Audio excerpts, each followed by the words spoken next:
Welcome to Talk Cosmos, the show where Sue Rose Minahan and her panel of guests bring you leading-edge astrology conversations through a journey of soul growth patterns connecting astrology's energetic cycles. Get ready to understand your path in the cosmic roots of the stars.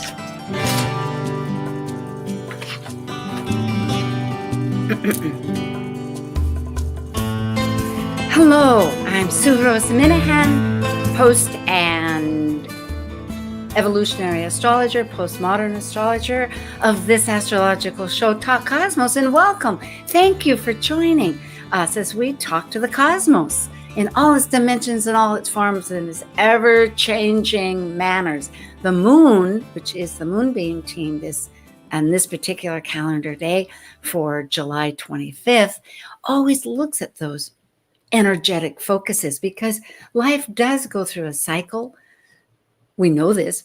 We can easily look at the fact: child, baby, toddler, young adult, what kind of adult? Modern sociology looks at all that. I know I took a class once in the 70s and it said, hey, 20s, you made it, baby.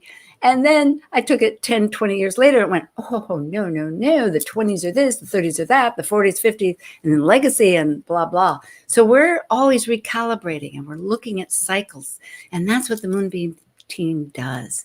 And we're learning how to explore that whole concept. So we integrate different ideas within our panel that I'm so glad to have the commitment of joining me every month.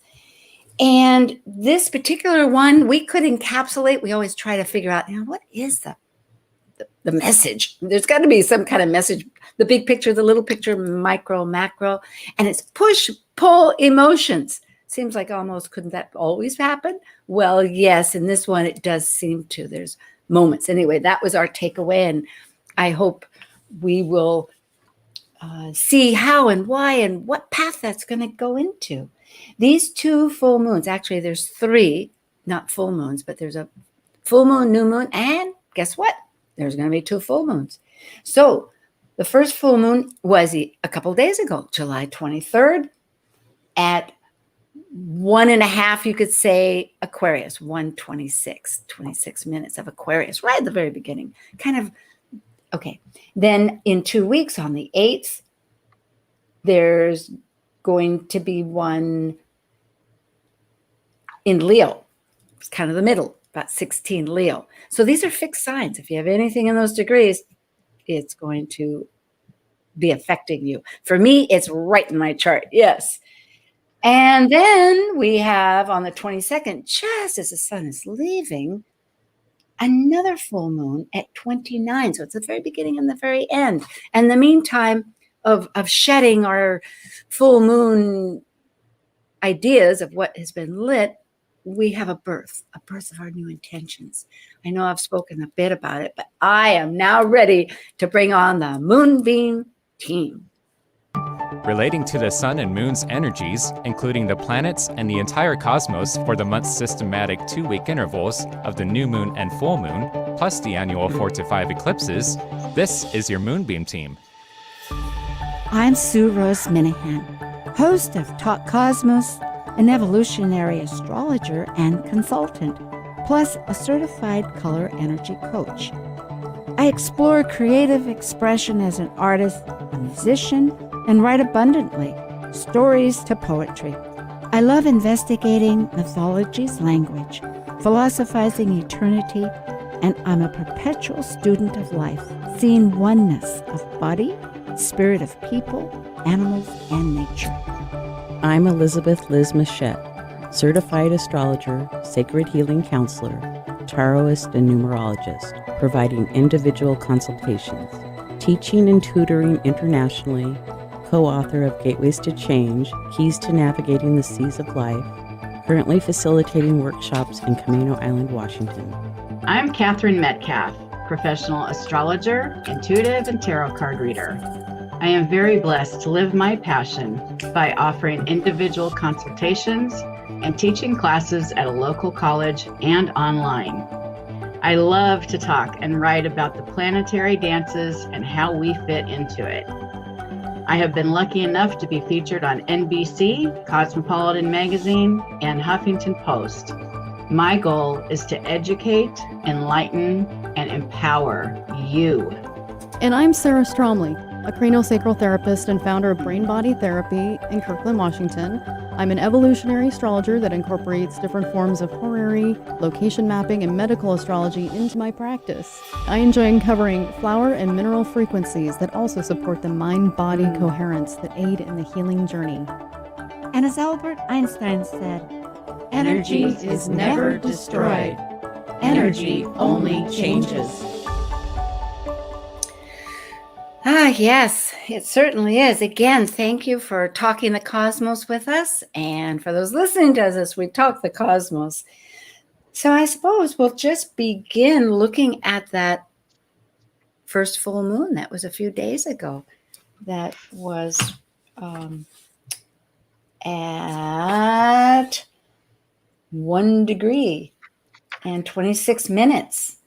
And on the East Coast would have been 10:37 in the evening. So in the West Coast at 7:37, and here where I am at 4:37.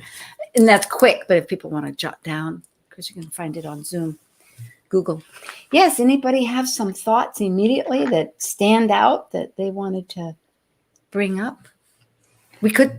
There's still time to work on your affirmations and your desires. Or no, this one's the full moon, so we're going to let go. We're going to release. Sorry about that. And the moon is encapsulated between Pluto and Saturn. So there could be some tough things that you've been working with for a while that you might want to release. Makes sense that we think, of course, we'd want to keep working on that. Go ahead, Liz. I'm agreeing. I mean, Saturn and Pluto are not the simple change the clicker. It's like, where did the dirt come from? I mean,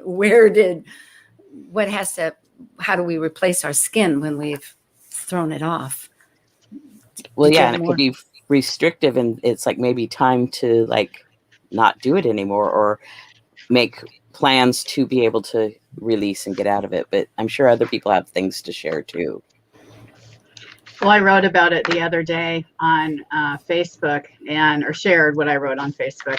And I had so many responses of people going, I'm pulling my hair out. It's so frustrating. So I do think, like Liz said, it's smack dab in the middle of Pluto, which is about death and rebirth. So major change. And Saturn, which is about restriction. And then the moon's opposing the sun to start with. So the moon in Aquarius opposing the sun in Leo, which is about me and we, right? Leo is always focused on themselves, and Aquarius wants to think about everybody else. But there could have been a challenge of what do you want to do versus what do I think other people want me to do? Oh, boy. So, yeah. So I think most people kind of felt the energy to be a little... like how you titled it, push pull, is perfect, and it makes this it's called an irritation angle or irritation rectangle, and you can see it here in this center here. So oh yes, yeah, in fact I could pull up the chart too. That's a good comment. Yeah. And then with Jupiter opposite Venus, it's like, watch the sugar cravings. It's like, I've wanted some sweets and it's just like, no, I'm not going to have any. I think I must have been born with that. Yes. In fact, I have the wrong chart here. Darn it. Sorry about that. Because Jupiter expands and Venus does rule sugar, but it could be other things too. It doesn't have to just be sugar. So, yeah. And then Saturn opposite the sun, it's like the sun's wanting to bring things to light, and Saturn might be like, I want to restrict that. Maybe I don't want to tell you right now, or I want to control what comes to light. Yeah, there is that, particularly with Pluto, and always a matter of trust, always a matter of because it wants life, but what's giving it life? And if something is a cautious, you might say, or maybe what's another word? Concerned that there's going to be betrayal, or it's that there's other manipulations afoot. It gets complicated. The shadow gets complicated with that energy. Yes. Absolutely. Yeah, I see that there's just a lot of intensity, almost a snap of awareness of where we've lapsed in our awareness of responsibilities, or where we've been, things that we are ready to acknowledge. That is really important. But there's also, with the sun in Leo is so strong at this time of year, and it really helps invigorate our vitality, and it supports stepping into who we really are and how we want to identify and take control of this. I do see that we're going to get a lot more awareness of this, as or we've been getting more awareness of this as this has been going over the weekend. And I would say in the next day or two, when the moon reaches Neptune, we may get a really good spiritual download of an insight of how we can really bring better resolution to this. Oh, that's beautiful, Sarah. That really is. That almost makes me cry of gratitude. It's like there is a wave. I mean, here I'm on the ocean, and the rogue waves. There are the big waves. It's like, oh, the big wave is coming. We can surf it. We can. The cosmos, it gets about talking to us. So we are in this process, and it is true, isn't it, that a full moon, the energies, it's a secular thing where it's waning maybe, and it's waxing, and depending how it hits our chart, into that new moon. So really those code words that you brought up just in that last commentary, Sarah, was responsibility. I thought, wow, that's a cue word. Like, we're taking accountability, responsibility, always a reminder for myself that that's at least where I have control, right? I can adjust, which is tricky because here it's in consciousness with moon, and emotional and structure with Saturn. And it's what are my attachments? I know I personally have been feeling that so strongly. Like, if I get crowded for time, I get almost like I'm bankrupt, that bankruptcy feeling, like, oh my God, a crisis. And I have to, that's been my own personal awareness. And telling my dear husband, who he listens a lot. And I realized, wait a minute, I can adjust this. I'm not quite sure how, but now that I see it, there is another whole philosophy that if I can find out the rock, like what is the bedrock where that fear of a crisis, I'm just giving this as my example, but it all relates, because I think Pluto does engender a crisis situation. When something is no longer functioning and you know it,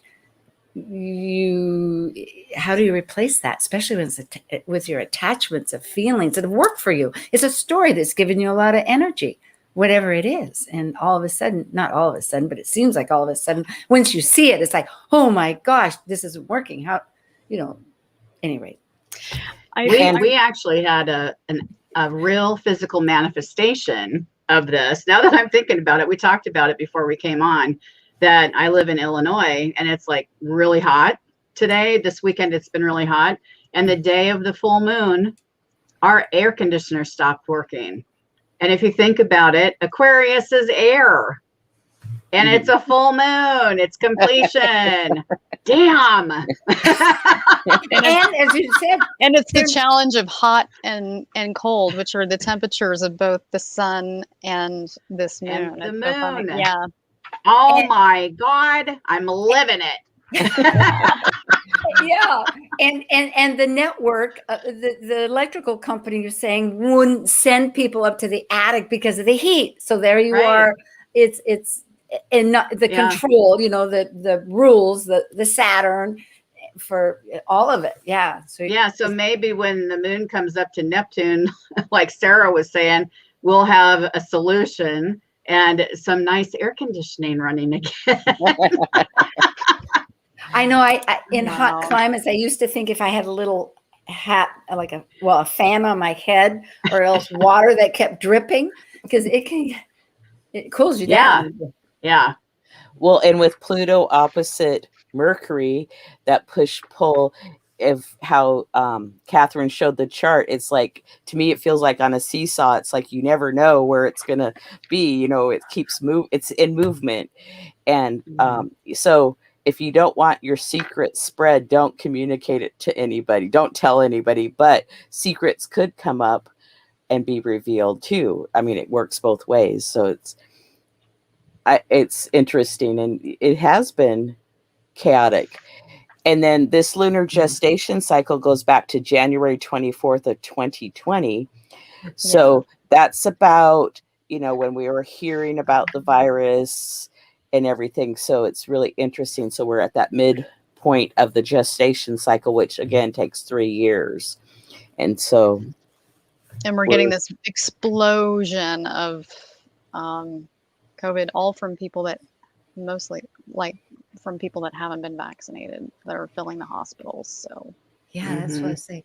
Now, before we go on, Sarah, I know that we all had this burst. All three of you went boom, to talk. Do you remember what it was that you were going to? I just kept Inspired. getting I was so pulled by this dynamic of all this Capricorn and Aquarius dynamic that's opposing the sun, and that the god Apollo, and but I was really intrigued by, I kept getting pulled into the story of Janus, and Janus is represented by the two-headed god, that's a Saturnian god that has the young face looking forward and the old face looking backwards at the past. So and you see it right here in this chart, because Pluto is representing the past in Capricorn, and Saturn is in Aquarius, ruling the future. And Janus is considered to be a gateway god, much like Mercury. And he carries messages from the mundane to the divine. So this is a really important time, because this is setting up what we're experiencing because as a gateway, it's setting up what we're going to be experiencing on the new moon on August 8th as the Lion's Gate, which we'll cover a little bit later. So Thank you so much. This is really beautiful, insightful guidance, which I particularly enjoy. If we're talking to the cosmos, with the cosmos, the antiquity of the mythology, to understand how it really, they sensed and saw it, how we can begin to understand, has real meaning for me. I appreciate that. Yeah, and there's been this argument whether Kronos, also the god of Janus, who was first? Was it the sun god, or the god of the sky? And there's been this battle of but the image of Janus is said to have, he has in one hand he's got the number 33 or 300, and in the other hand he has 65, which rules the year and of time, which is also arguably ruled by the sun, for light and dark. So we're in this dynamic of this polarity and this split of having this communication of where did this start, and where are we going now? Exactly. And a little bit further I'll mention, then we'll just segue into that new moon that we're rowing to, or going down the stream, or whatever we're doing. However, I won't go into that.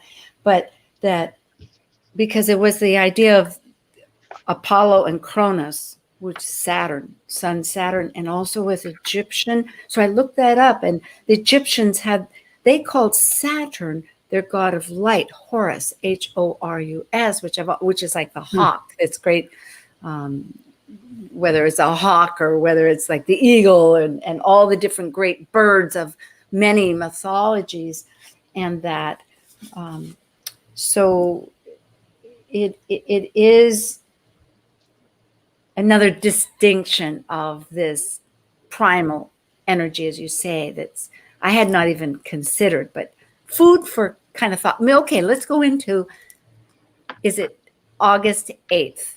And Can we say the Sabian symbol first? Oh, yes, go ahead, please. Catherine, go ahead.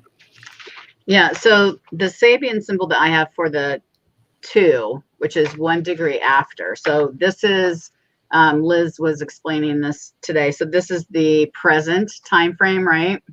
Okay. So, and I think it's perfect and profound for what we have been experiencing. It says an unexpected thunderstorm, a feeling of overwhelm, sudden surprise, and possibly fear.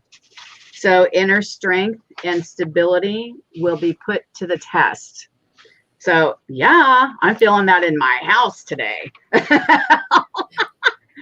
And then after the shock, the air will be cleared, like when we have a massive storm, right? So I guess the message is we're supposed to try and stay calm while we're in the center of the storm, and that flashes of clarity and illumination are possible. Well, that relates to me and my awareness of what's the crisis, I mean, let's go on. All right, let's go on. Let's go it. And if anybody has any thoughts, go ahead. I'm going to try to share right now my screen, but this is and even if I can't, it's going to be August 8th, and it is at 16 degrees and 14 minutes. So if you have it, you can certainly speak. And they're conjunct. Mercury's not far away. In Leo, it's the seed time, yes? So maybe we can start off with the Sabian symbol for that, and then we can begin talking as I try to find this chart. Okay? So you want to start with the Sabian symbol for the August 8th one? Sure, let's do it. Okay. Sounds good. So that one, so the new moon is at 16 degrees Leo. The Sabian symbol that I look at is 17 degrees Leo. And it says, volunteer church choir makes a social event of rehearsal. So that's about enjoyment of a gathering, and each person is encouraged to raise their voice in song, sharing the expression of spiritual joy, a sense of belonging, and uplifting others through the community. But I know that, this new moon has some challenges too, which I'm going to, leave to you guys to talk about. Because, I mean, we've got to go ahead and open it. That's fine. Yeah. T-square, lead on. I want to put in there another thing about the Sabian symbol, that the degree ahead of it, which they call the karmic degree, is brilliant sunshine just after a storm. A surge of life. So after the thunderstorm, which is very Uranian and very Aquarius, the degree before this one is talking about the storm. So I thought that was really important to add, but go ahead. Yeah. Yeah. So, this sun moon conjunction, new moon, it's conjunct Mercury, and then it's opposing Saturn, and it's T-squaring to Uranus, which to me, the T-square, the moon square Uranus is, it can be compulsive need for stimulation or excitement. It can be rebellious energy, but it can also be innovations and inventions. So it'll be interesting to see how it plays out. And can then you see? There's also an air grand trine with Saturn, North Node, and Vesta. So it's like there's so much energy, and it's air. It's like this emphasizing Aquarius, Aquarius, Aquarius, and Uranus. Can you see the chart now that's on for East Coast at 9:50 a.m. on the 8th? Now we can. Okay, yeah. Okay. So for our visual audiences on YouTube, if you subscribe, Talk Cosmos YouTube, you'll always be updated with these. And otherwise, for our wonderful podcast listeners listening to us talk about the cosmos, we'll try to be mindful of all that. Air, it is with the nodes in airs, North Node in air right now. It's really significant. And it's Saturn at 9 degrees Aquarius, the North Node at 8 degrees Gemini. I'm just being general. And then with Vesta, the hearth, the goddess of the hearth, our home, in Libra, of course, thinking of others at 8 degrees. So it's pretty exact. And, grand trines don't know how to quit. They work off each other. It's that flow going down the river. So we're working very strongly on, what was it? Finding that burst through the storm for the sunlight. Is that the idea? Mm-hmm. That's nice. Well, they describe the Lion's Gate because it's the 8th day of the 8th month. And in ancient religions, considered this, with how there was a big download of cosmic energy because there was an alignment at that time of Sirius to the pyramids of Giza. And you can see in this chart, I mean, it's so dynamic with all that air is fueling that fire, that really strong Leo energy, sun, moon, Mercury. And with the Mars and Venus in Virgo, it's ready to take action. It's very Mercury ruled, so it's ready to move. It's ready to take action and ready to do what it needs to do to get things done. And all that Uranus just squaring it. There you see that excitement just exactly as you were describing. It's very, very stimulating with that Uranus square. So and it's interesting that you said it, was the Lion's Gate aligns with the pyramids, because, what's a pyramid? A triangle. A triangle is a trine. It's showing up there. That's so cool. And again, looking at the past to the future, that Janus, because the past isn't just last week's TV schedule. I keep bringing this up, as a reminder that to get out of the mundane as we're thinking about it to the extreme longevity of what timelessness is. So certainly back at Giza, because the Sphinx, they think, anyway, it's very, very ancient, more ancient than we think, possibly. And 15 degrees of fixed signs is the cross quarters between seasons. So that's very prominent because it's within 1 degree. And I don't know if it was Egypt or what country, but they always, when August 8th, around then, or when the sun got to 15 degrees of Leo, they would expect the rain, and it would flood. And yes, the Nile. Yeah, yeah, that's what it was. Very true. And then, well, Mesopotamia too, I'm thinking, which was between the Euphrates and the Tigris rivers, also flooded. It was, and my husband was watching on Netflix shows of Egypt as they were unearthing a tomb that was just as many times. It's a perennial activity there, but this was, and the point was reminding us what we see now, this arid desert, was not existing way back when. Just like now, in other words, our nature changes. Deserts come and I don't know if they go, but they do develop. And the Sahara Desert, in other words, it wasn't always a Sahara Desert. It was a very fertile area. So the flooding was their sense of food. Yeah, stimulating squares. I like that resolution. I'm thinking we are throughout an entire year where this urge to change, of revolutionize, break the system and go on, of Uranus, of the outer planet, squaring our structure of Saturn. So now in an innovative sign. So it's toggles, or it ties into all this energy. And just looking at the elements, it's true that the air and the fire, and the fact that work off each other. And then I'm thinking too with Mercury, I'm thinking of what Sarah and all of you have said, that Mercury in Leo, closely associated.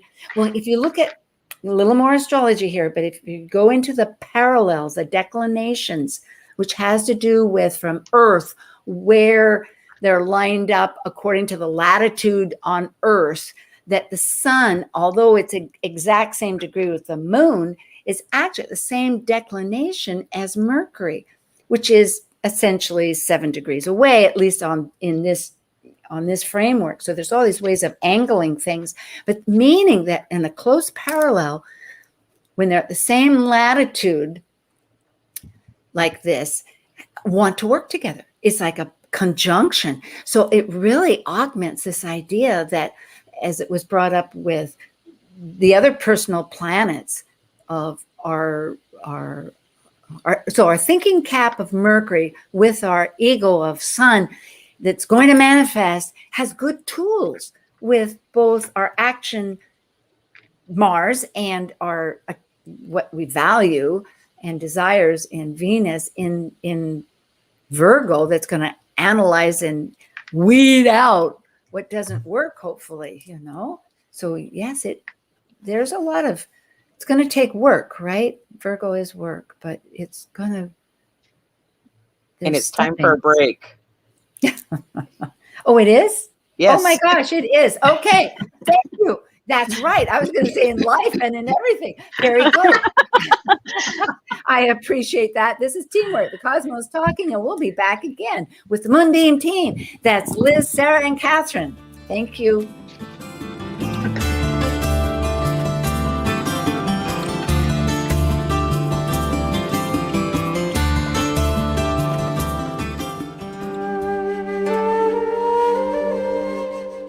While we take a break from this week's edition of Talk Cosmos, let's take a look at this cycle's archetype.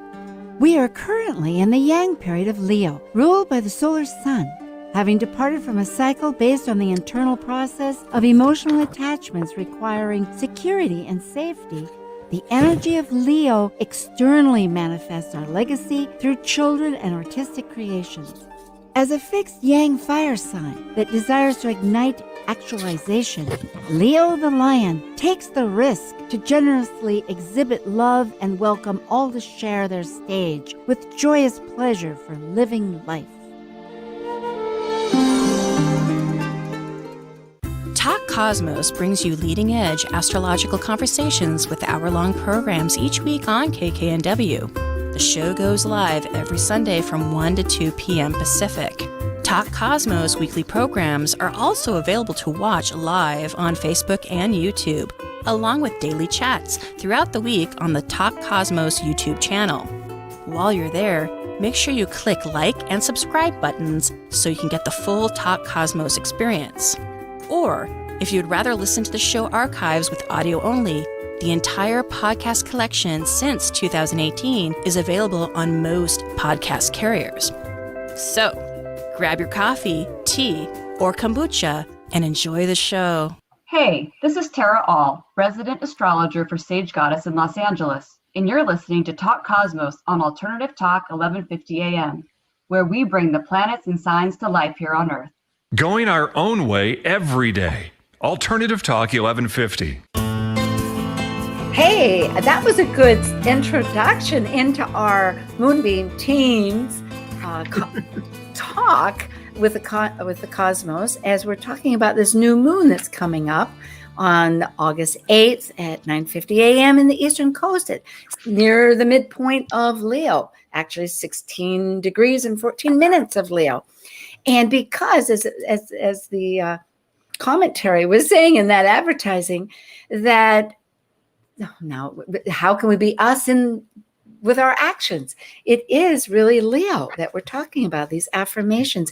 And energetically, I was noticing too, the kite, as they call it, where it's a triangle, but there's a sextile. So there's this energy, there's rolling energy that we talked about, the air of our directions and how we're redeveloping our strategy, maybe with our goals and structure, with what matters for our hearth.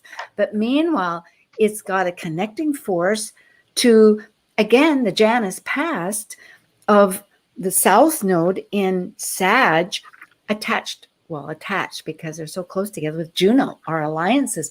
So it really does spell out that from what we've been experiencing with this moon right now, with the last full moon, where we're squeezed between how to change with structures. This is like an opportunity to kind of get that mojo going, but as a rudder, maybe look at, I don't know if rudder is the right word, but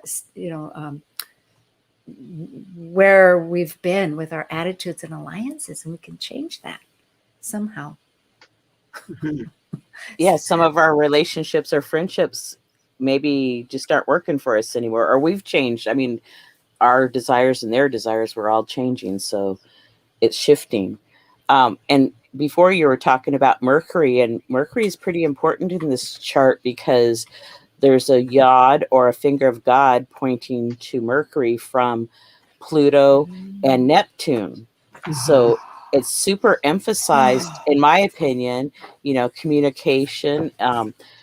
But we could be getting new messages, new information. So I think it's pretty exciting. Mm-hmm. It could be, great enlightenment with that. I wanted to go back just a minute and look at that Saturn square Uranus, and something that that you had said, Sue, about the rebuilding, and restructuring. And I thought about, what's happening in Washington, D.C. One of the big things that's on the table is the infrastructure of this country. So I think it shows up there too. It certainly does. The cosmos talks, these energies, absolutely. That's the beauty of astrology, is to realize that, because collectively we're all those little drops making a big waterfall. Mm-hmm. Yeah. It's good to know where this is hitting in your chart too, so you're able to brace and prepare for that a little better. Yeah. And back to that yod, very thoughtful, because it does rule that North Node in Gemini, and it's in the Leo. It ties in a lot, and it's struggling. It's struggling here. It's struggling very much. By struggle, I mean, it can struggle. And then again, it can be, I guess, the going back to the possibilities of new messages through enlightenment. So I was trying to think of the affirmations, because we're talking about a new moon. So it is a time to really remember that our intentions matter. That's everything. And the intentions of how we feel, and if we can really get a grip. So this is so important to be purging, especially in Leo. It's one of the great manifestors of, I think, the year. Would you agree? Yeah. I mean, Yes. There's others too. Yes. I know the new moon in Scorpio It's a is big one. The fixed signs certainly are important. So how we can fit our life to how it works with others, it seems that's, we've spoken on that theme, but it's, what do the Sabian symbols say here? Let's talk about that again. Well, we started with, so the Sabian symbol, the present one is 17 degrees Leo. That's that volunteer church choir making a social event of rehearsal. Liz, do you have the other one? Yeah. And so on that, it's like kind of having a feeling of togetherness because we've been isolated so much.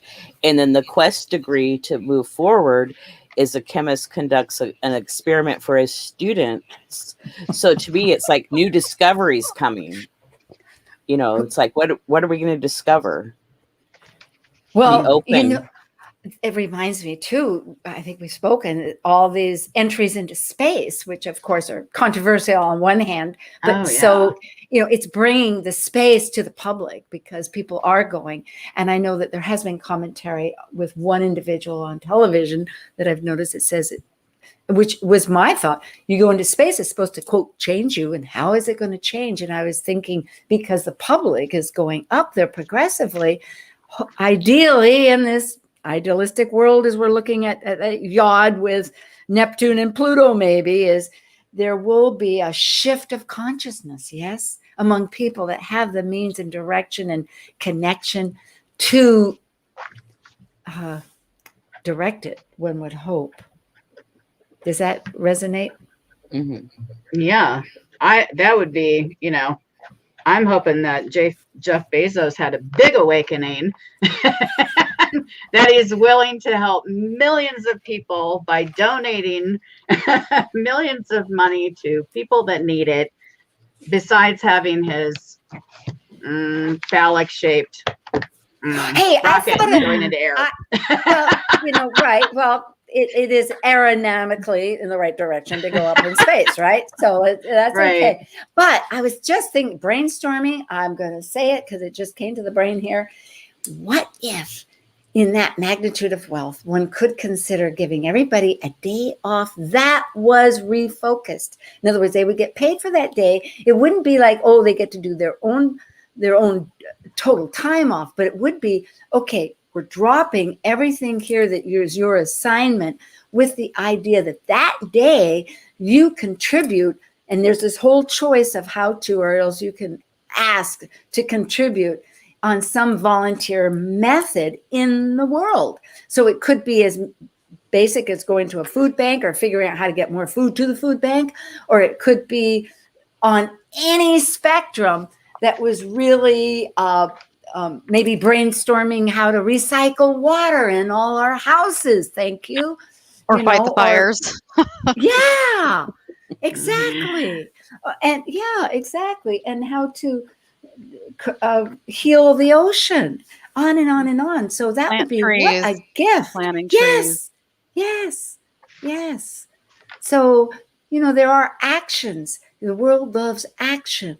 And dreaming. I know, Liz, you've talked on some personal basis, and it's good to dream, isn't it?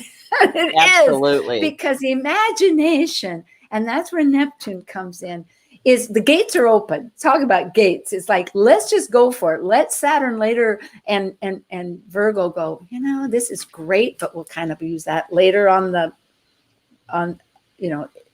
cook it up later. Right now, we'll freeze it or whatever. But oh my gosh. Yes, let's hope Bezos has a brain cell awakening. We can pray. Well, and we all start with our own selves, Yes, that's first, right. Whatever we can do, and then I can pray and hope that there is. It's a good idea not to project. That's very true. Projectionism. Yep. Go ahead, you others. I have here thoughts. Well, in the second Aquarius full moon on August 22nd, Neptune is opposite of Mercury. So it's like, is your story changing? Maybe not being so illusional with self. I mean, there's all kinds of journal and see what kind of messages you can get. The heightened spiritual awareness, which we've been talking about a lot today. So that, speaking of Neptune and going into that, that's pretty cool. And it's at the last degree of Aquarius. So that's a changing degree. So we started out at a very early degree, a beginning. And then at this full moon, it feels like a real big change is coming. I thought it was interesting that you brought up the Yod that's happening at 29 Leo, or no, it's 23 Leo. I'm got to get my eyeballs straight. But it's opposite Jupiter, and so it's almost like there's the Leo can be so confident, so inflated at that time, and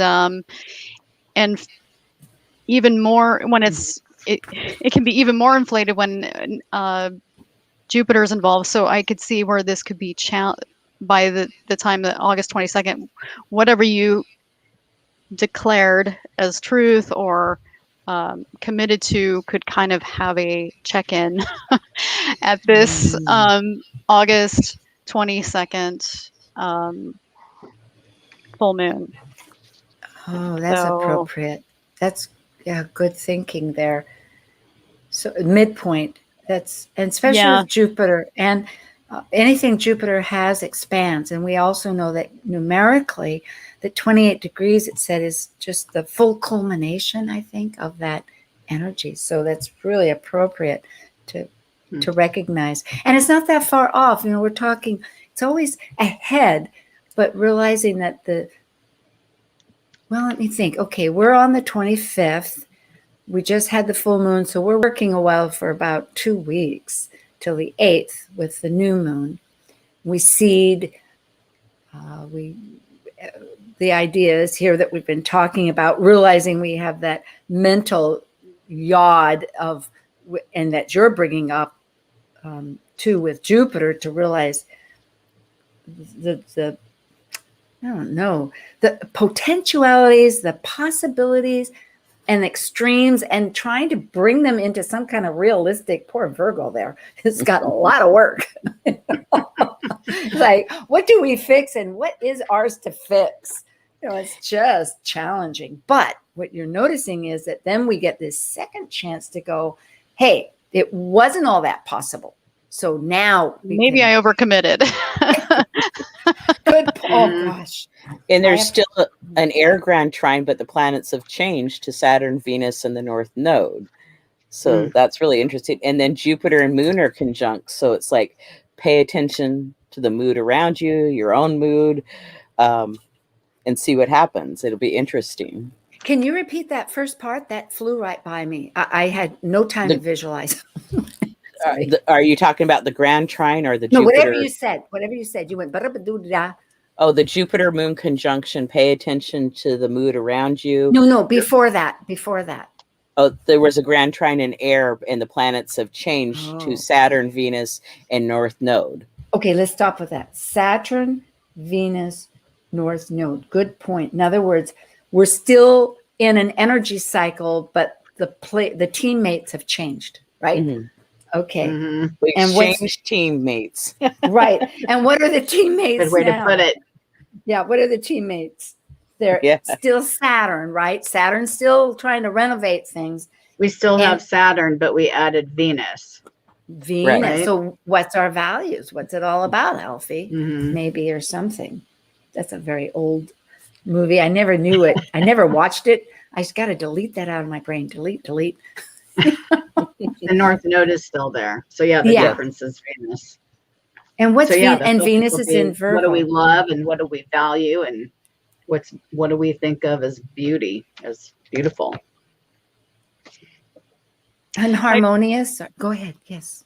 Oh, I was just looking at August 22nd. I'm like, that's on a Sunday, and it seems like a beautiful day to do a big social gathering. You know, if you go to a church or something, maybe it'd be good to, or just have a party or barbecue or something, just to kind of end the close of summer, that type of thing. There's so many harmonious things that are group related, creative, and connecting. I just think it's a great day. I love that, because Talk Cosmos is going to have their second Astro Jam. Catherine's going to be on it, along with, there's going to be 8 of us. That'll be fun. 8 people. Yeah, and we're going to just our party. Yeah, and we're going to spontaneously just talk about a couple of charts. Of course, with 8 people, and it's all brand new, so we don't really know if we'll get through 8, one chart even. But we've got some ideas. So that's very, thank you, supportive. Yeah. Thank you. So Catherine, do you have the Sabian symbol for this one? Oh, for the 20, and we'll tell our audience, we're talking about the full moon on the 22nd, which is 29 degrees and 40. So we're looking at 17 minutes. Okay. Aquarius. So, this is lovely. It's a butterfly emerging from a chrysalis. Well, that would be the karmic degree. That's the karmic one. Yeah. So now then let's back Aquarius, up and tell people, excuse me, when we talk about karmic, let's explain what it means, because we're saying it's karmic, but that's the actual degree of 1 degree, right? Is that what 29 Aquarius? So it's the degree before the Sabian symbol. So it's like where the karmic, that the Sabian symbol, because it's the Sabian's always the rounded off one that Edmund Mark Jones brought. Yeah. Okay. Yeah. So then this one, so what we're supposed to experience, moonlight fields, once Babylon, are blooming white. What do they Let's see mean what it, once Babylon? What does that mean? well, it says, let's see, an expression of purity, innocence, and the fruits of the past, the hanging gardens of Babylon. Oh, yes, yes, Yeah. yes. Okay, Yeah. got it. Or a Thank you. magnificent structure that long ago celebrated the rule of human culture. Was that So good? there's that in my head, I'm like seeing a visual party, right? Like Yeah. what Sarah was saying. So yeah, it But says also- the energy and power of a place remains. The essence will long remain and the seeds will sprout forth anew. Rewards come from nature's bounty for all Like- the work that's been done. Well, Beautiful. it supports that idea of Janus also. I'm just tying in the different conversations we've had of, again, the past with the present, and again of the future, full moon yeah. that we're actually experiencing. Yes, with the moon of attachment and stories between what we have to purge, what's no longer working with Pluto right now that we're talking about, that by then we'll have digested somewhat, because moon is digesting too. How do we integrate how do we reprocess it, and along with our new structures, and so that's amazing. So we go from the last full moon will be the birth, the butterfly, the rebirth, and then the karmic, and then it'll be the moonlight fields of what happened. And Liz, what's going to be the quest degree? Okay, the quest, which is what we're working towards, or the next degree, a crowded public marketplace, buying, selling, looking, exchanging. So to me, it sounds like businesses are doing better, or people are feeling more comfortable at that time. So that's pretty exciting. That's hopeful. Yeah. Yeah. And it goes right back to this seeded time. The seed says it is at the midpoint of Leo, the moon and sun. The thinking pattern with Leo, Mercury in Leo, which is so attached to that sun. Remember, I was saying declination wise, but it's got a good office going. It's got, the way I think about it, in Virgo, our personal planets. So in other words, if it's, anyway, I'm trying to recap, but it seems like there was thought about bountifulness, of our direction. There's a place for all of us to put it. Is that how you see it? Mm-hmm. Well, especially if we're doing the work. Thank you. Yeah. Willing. And maybe that's where the affirmations and coming to realizing it doesn't have to all be logic, which Virgo wants to tend to do, but to let in the Neptunian, like we were saying, the enlightenment for it, maybe ask for that. Yeah. Mm-hmm. Well, the moon's conjunct Jupiter, so there's optimism there. The moon is our emotions, Jupiter is expansive, so that's good. And yeah, I just see with that last full moon, a really great way to connect with things that are unusual, untried, cultures, foods, people you would never think you'd have a conversation with, and making new friendships, new alliances, new connections and relationships that may be birthed out of this. So yeah. An invitation to embrace the weird. Wow. Doesn't Portland have a saying about something about weird? It should, because on the geodetic, it is weird longitude on it's midheaven. Okay, it's like early Aquarius. It's ruled by early Aquarius, whereas we are which used to be me in Seattle, was very late Capricorn. So and it's also an Aquarian state. So it is very embracing the new, which doesn't always get along. That's interesting. And this, the yearly moon phase for both the full moons goes back to February 11th of this year. And that new moon was at 23 Aquarius. So if we like to look at that, so Very exciting. Well, it is. It's hard to relate back. Time has gotten kind of strange with COVID. I don't know about everybody, but it's hard to gauge the old standards of time, the experience of it. A year is just enormous, and it's difficult. I want to get back to this idea about what Sarah was talking about, having conversations and stuff, because that really responded immediately in my own personal, and it has to do with Talk Cosmos. Omari Martin, who was on May 30th, and I guess we have to tie up. Any rate, was I talked with, and he was in, because I have this open date. We have the 3 panels and an open date, and encouraged me to bring in new people and controversial. And so we're going to have, I know Daniel Feverson is going to talk about his terms of what the declaration was of the independence. But we're going to have new things on the horizon. Well, we're getting signed off. This has been Talk Cosmos Moonbeam Team with Liz Machette, Sarah Stromley, Catherine Metcalf, the push-pull of emotions. And we thank you so much for joining us with this Talking to the Cosmos. Okay. Thank you, everybody. Thanks. See ya. Okay. Thank you for joining us on Talk Cosmos, the show where Sue Rose Minahan and her panel of guests connect soul growth patterns with the energetic cycles of astrology. Be sure to tune in next Sunday at 1 p.m. Pacific Time to continue your journey through the roots of the cosmic pathway.